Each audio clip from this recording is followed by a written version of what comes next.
আসসালামু আলাইকুম বন্ধুরা, কেমন আছেন? আলহামদুলিল্লাহ, আমি ভালো আছি।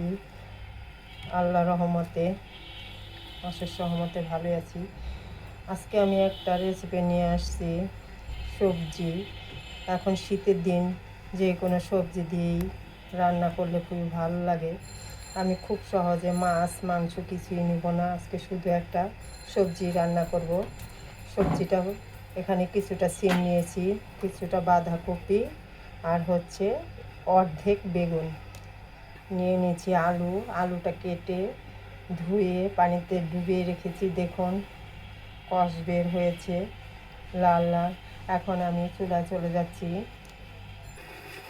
দেখুন কড়াইটা আগে বসিয়ে নিয়েছি এবং পানিটাও দিয়ে দিয়েছি। পানিটা বলক আসে না এখনও, তাই এখন এখানে দিয়ে দিলাম কতটুকু হলুদের গুঁড়ো, মরিচের গুঁড়ো, দিয়ে দিলাম কতটুকু আদা আর রসুন বাটা,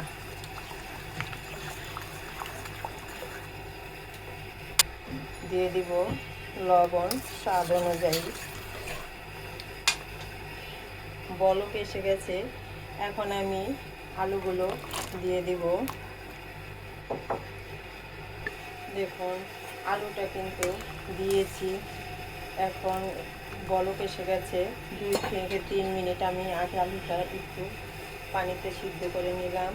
এখন দিয়ে দিব সিমগুলো। এখন সব সবজিগুলো এক এক করে দিয়ে দিব।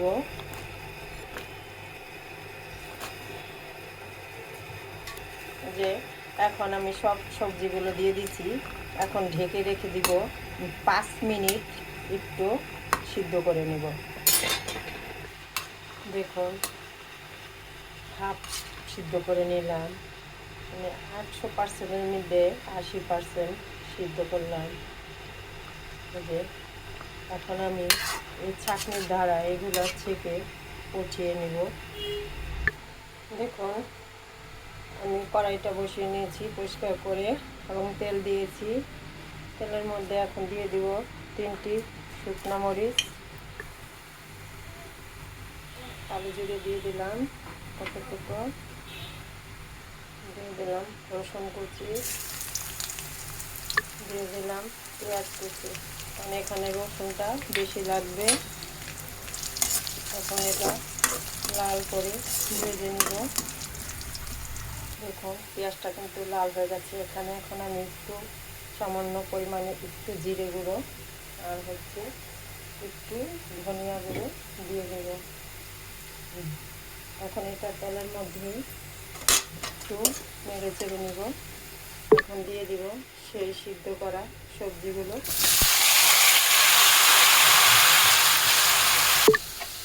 এখন আমি এর মধ্যে দিয়ে দিব কিছুটা কাঁচামরিচ,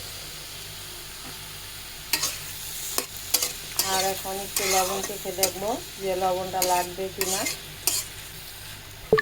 একটু লবণ লাগবে, দিয়ে দিলাম লবণটা। এখন আমি এটা কড়া দিয়ে ঢেকে রেখে দেব আর একটু মাঝে মাঝে নাড়াচাড়া দিব। প্রায় 5 মিনিট লাগবে রান্নাটা করতে।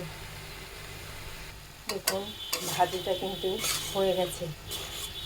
এটা আমরা বলি এমনি লাবড়া ভাজি, কিন্তু এই ভাজিটা কিন্তু রুটি পরোটা দিয়ে খেতে খুব ভালো লাগে। আর হচ্ছে গরম গরম ভাতের সাথে যদি খাওয়া যায় তাহলে তো আরও ভালো লাগে। এখন দিয়ে দিব একটু সামান্য পরিমাণে চিনি, আর সাথে দিয়ে দিব ধনিয়া পাতা।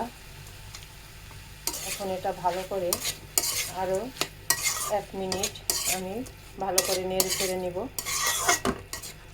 দেখুন ভাজিটা কিন্তু হয়ে গেছে, এখন আমি এটা নামিয়ে নেব। দেখুন করে নিলাম 3 থেকে 4 রকম সবজি দিয়ে লাবড়া ভাজি। এই ভাজিটা অসাধারণ লাগে, অল্প সময় মধ্যে হয়ে যায়। এই ভাজিটা খেতে মানে অসাধারণ লাগে, বানিয়ে খেয়ে দেখবেন। আর বন্ধুরা, আমার ভিডিওটা যদি ভালো লাগে কমেন্ট করে জানাবেন কে কোথা থেকে দেখছেন। আর হচ্ছে আমার ভিডিওটি বন্ধুরা নতুন নতুন যারা দেখবেন, ভিডিওটি সম্পূর্ণভাবে দেখে আমার চ্যানেলটি সাবস্ক্রাইব করে দিবেন। আল্লাহ হাফেজ।